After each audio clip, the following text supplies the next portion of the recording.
Matric परीक्षा बातिल हेबा परे पुणी एक नुआ अपडेट आसी कि जून 14 रे हेबो मैट्रिक परीक्षा। तो कौन रही अपडेट संपूर्ण जानिबा एवं तार सहित कौन यार रहस्य मध्य संपूर्ण जानिबा एही वीडियो रे। तो प्लीज वीडियो को बिना स्किप करी शेष पर्यंत देखिबा सहित वीडियो गोटे लाइक कर दियंतु, चैनल को नुआ आसिले चैनल को सब्सक्राइब कर दियंतु एवं पाखर थिबा ऑल नोटिफिकेशन बेल ऊपर मध्य क्लिक कर दियंतु आगो को आहुरी लेटेस्ट अपडेट पाइबा पई। जून 14 रे हेबो मैट्रिक परीक्षा।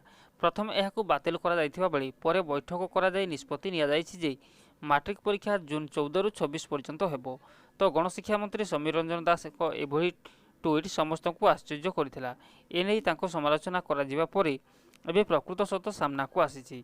केही जणे दुर्बृत्त गणशिक्षा मंत्री समीर रंजन दास को नारी नकली ट्विटर अकाउंट खोली एभली लेखिथिबा जणा पड़िछि।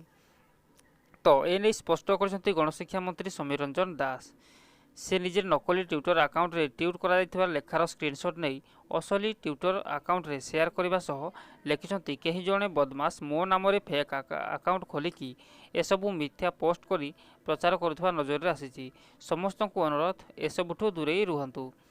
तो नकली ट्विटर अकाउंट रु करा ट्वीट रे लिखा जायछि जे पूर्व निष्पत्ति अनुसार दशम बोर्ड परीक्षा को माननीय मुख्यमंत्री निर्देश क्रमे बातिल करा जायथिला, किंतु समस्त कॉलेज छात्र छात्री धारणा जगू आज पुनर्बार बैठक में आलोचना होईछि जे दशम बोर्ड परीक्षा आसंता जून 14 तारिख रु 26 तारिख पर्यंत अनुष्ठित हेबो। तो फ्रेंड्स यह जनइबार कारण कि बहुत जन छात्र छात्री थिले जो माने कि कमेंट करथिले कि आज्ञा जून रे मैट्रिक परीक्षा हेबो। तो फ्रेंड्स देखंतु यह जहाँकि आपन जो देखुछंती मेसेज ताहा होची संपूर्ण फेक मेसेज कि आपन जून रे 14 रु 26 तारिख मध्य कोनोसी भी मैट्रिक परीक्षा हेबार नाही। तो नुआ अपडेट रही कि आपन जहाँकि सर्टिफिकेट एवं मार्कशीट मिलिबो। तो यहाँ सूचना देते रामारिस हाजरा। तो फ्रेंड्स आशा करुँच भिडियोटी आपको भल लगी। जदि भिडियोटी भल लगी लाइक करेंगे, चैनल को नुआ आसले चैनल को ही सब्सक्राइब करने और ता सहित सांगसाथी पाखक शेयर करनी फ्रेंड्स से जमी फेक मेसेज ठारू दूरे रही। तो रोचे।